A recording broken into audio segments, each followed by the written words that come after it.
All right, Staff Sergeant Joe Biggs is here with us, and he's told some of this already, but since he's here with us in studio, for radio listeners and also TV viewers watching on prisonplanet.tv, I thought that we should walk through all of this again, what led up to Michael's car blowing up, the Rolling Stone associate editor. And the reason I made a big deal out of this is, in the past, the media would go look and see if this was foul play. Just out of hand. Instead, day one, they said, you don't say it can be foul play. That's a conspiracy theory.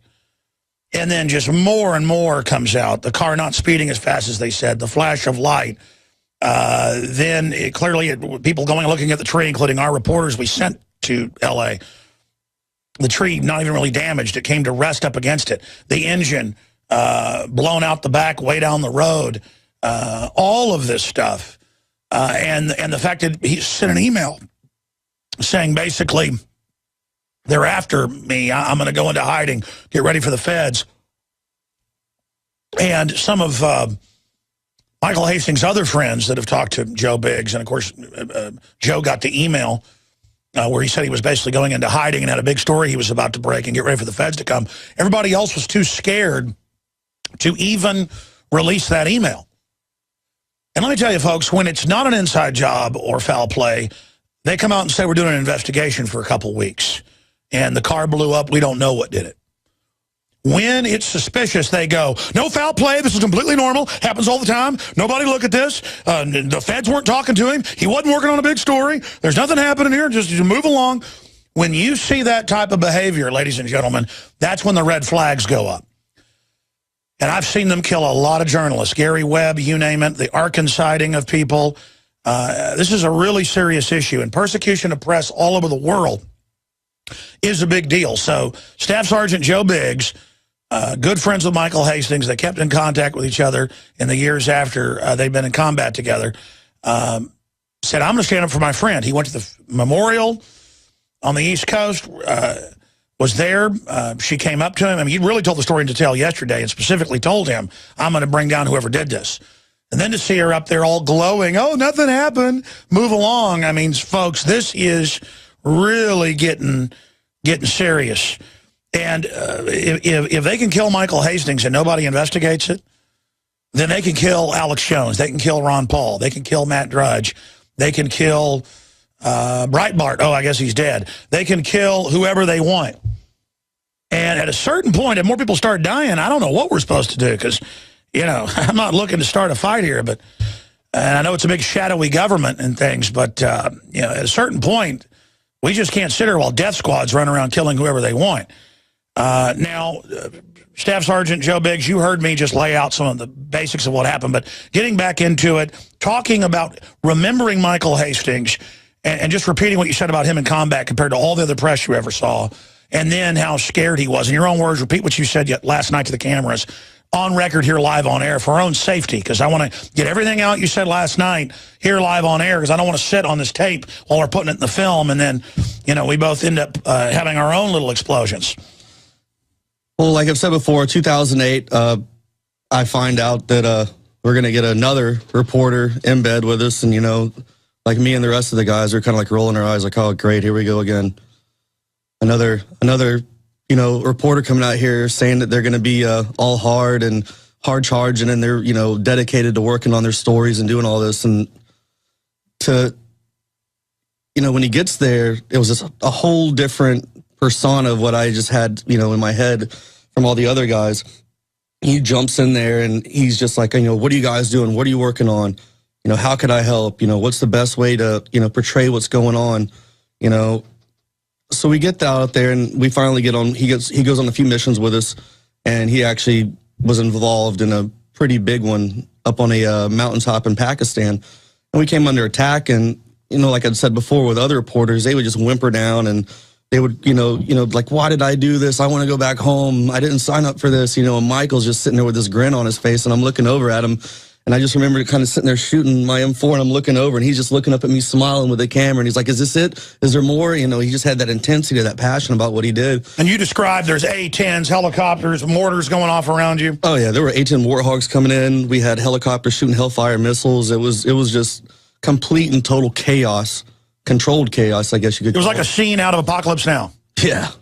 It's one of those things that you want to see when you get in the military, but then it happens and you're like, wow, this is not like the movies. This is so intense. Like there's so many parts moving, the guys on the ground calling in for the airstrikes, the artillery, all this stuff, trying to get clearance from Washington. Can we use a C-130 Spectre gunship? Can we do this? And like, no, it's not important enough. Okay. Well, there's like 300 of them and 30 of us. I think that's pretty important, but the A-10s took care of it for us. But, Michael was just that guy. He didn't shriek back from the fear. He loved it. I mean, he was just a go-getter and an adrenaline junkie, and definitely right up my alley, my kind of guy. I think there was more to this guy than meets the guy. I mean, he marries the head spokesperson, the PR flack, the PSYOPs officer of the National Security Council. That's the top of the pyramid worldwide, because you've got globalist interest and banksters that own things, but the United States National Security Council is telling NATO what to do. It's telling the UN what to do. It's making all the decisions. I mean, that's the top of the pyramid. The Eye of Sauron, that's right in the middle of it. He marries her 2 years ago. Yeah. Love, I guess. Love will do crazy things to you. And definitely, it's definitely not one of those, a matchup you would think, but, whatever. Amazing. I mean, repeat what you said yesterday about leading up to this, talking to her, and then when you're in that restaurant, your buddy goes, look up, she's on CNN, and, I mean, just your whole take on that. Yeah, from the get-go of how he was in Afghanistan, courageous, brave, strong kind of guy, all he did was speak the truth, and he didn't let anybody hinder, that. He didn't let anybody kind of like persuade him to change his stories, his words. He spoke the truth, and that's just how he was. So I get this email, and that email, he sounds so scared, and it just didn't sound like the Michael that, myself or anyone else knew. You said you talked to his other friends who physically talked to him. He was looking, I mean, repeat all that. The feds had come to the house, looking under the car. You said he was scared. Yeah, he had LAPD and then some other people had come by the house, could have been feds. Like I said, at that point, there was a lot of weird things happening in the days leading up. He was seen looking under his car with his brother. His other buddy, a mutual friend of Mike and I's, said that 5 days out, he started speaking in code. He was just panicked and on alert, just seemed like he was constantly looking over his shoulders left and right. And I knew he was like that in a sense because what happened with the McChrystal story. He had called me a few times and I'd spoke to him and he's like, I'm kind of scared. Well, you told me, people were telling him, we're going to kill you. Yeah. I mean, he even wrote that in one of his books. I mean, he pretty much came out and said that they said that. So, I mean, he definitely... So the biggest killers in the world say we're going to kill you. Your car blows up and it's not suspicious. I mean, everyone just wants to crack up to be some accident. I guess it's easier to sweep this away and sweep it under the rug than to actually dig in there and ask the questions. And a lot of people out there just don't want to get into it.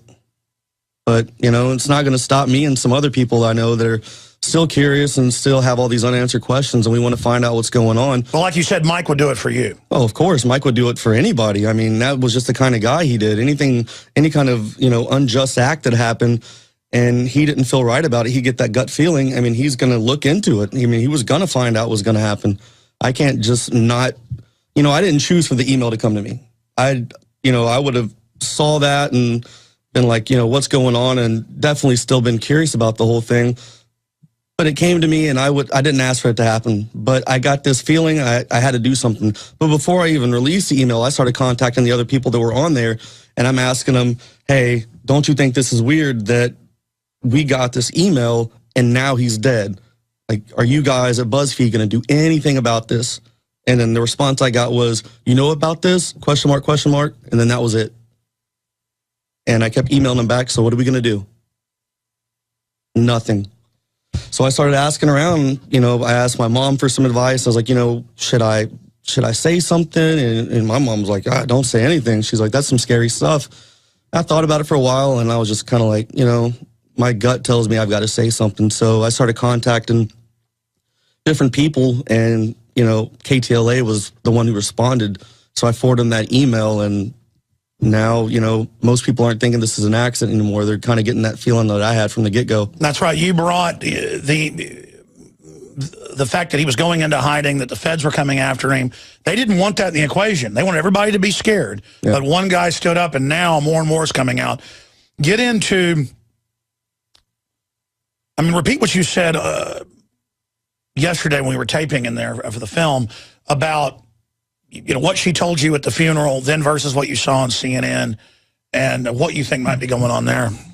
Yeah, I went up to Vermont with a mutual friend of Mike and I's, and stayed with them, and we went to the memorial service, and we get there, and I kind of do a walkthrough, you know, shake his father's hand, his mother, his brothers, and sit down, and it's just kind of one of those sad, you know, it was just, it was nice to see that many people who cared about him show up, but it was just kind of a sad, just overall crazy. Solemn. Yeah. So I was like, you know, I got to get out of here for a second and get a water. So I'm walking out, and as I walked around, Elise came around, Michael's wife, and said, Staff Sergeant Biggs. And I turned around, and she goes, come here. You know, I'm sitting here thinking, all right, this could go one of two ways. This could be like, thanks for, you know, bringing this to light, or, you know, this isn't into your business. Why did you release this? I mean, really, it could have gone either way. Well, he sent you the email. Yeah.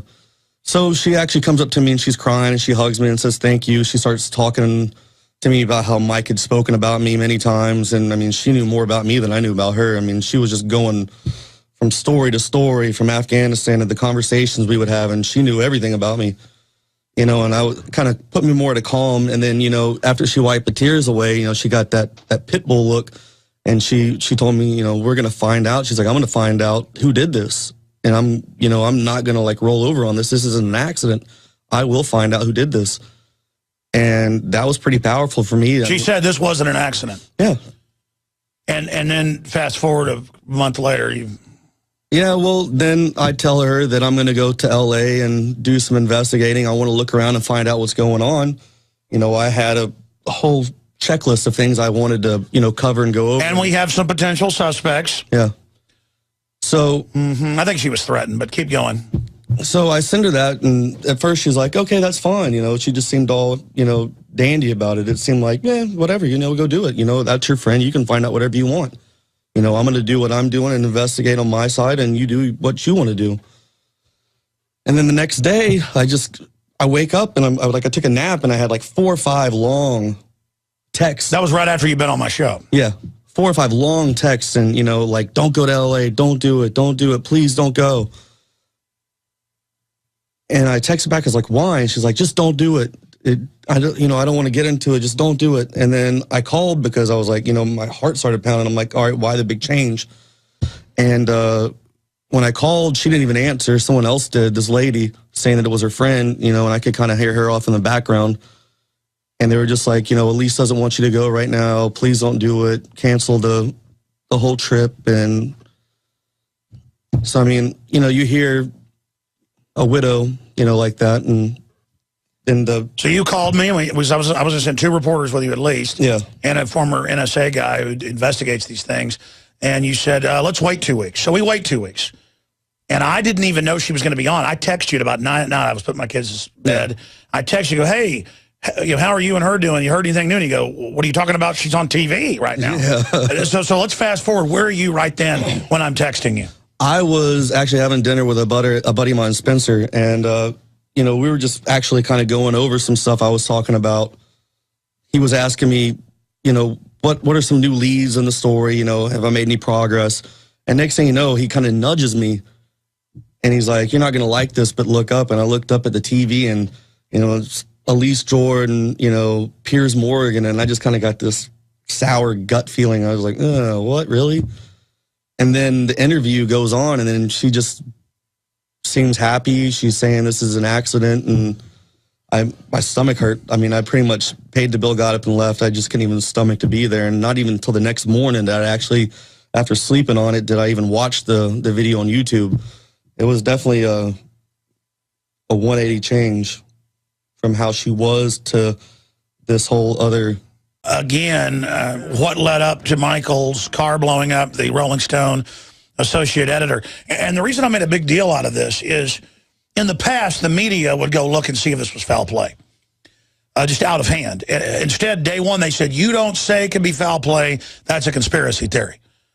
And then just more and more comes out. Everybody else was too scared to even release that email. And let me tell you, folks, when it's not an inside job or foul play, they come out and say we're doing an investigation for a couple weeks. And the car blew up. We don't know what did it. When it's suspicious, they go, no foul play. This is completely normal. Happens all the time. Nobody look at this. An email saying basically, they're after me. I'm going to go into hiding. Get ready for the feds. And some of Michael Hastings' other friends that have talked to Joe Biggs, and of course, Joe got the email where he said he was basically going into hiding and had a big story he was about to break and get ready for the feds to come out. The car not speeding as fast as they said, the flash of light. Then people going and looking at the tree, including our reporters we sent to L.A., the tree not even really damaged. It came to rest up against it. The engine blown out the back way down the road. All of this stuff. And the fact that he's...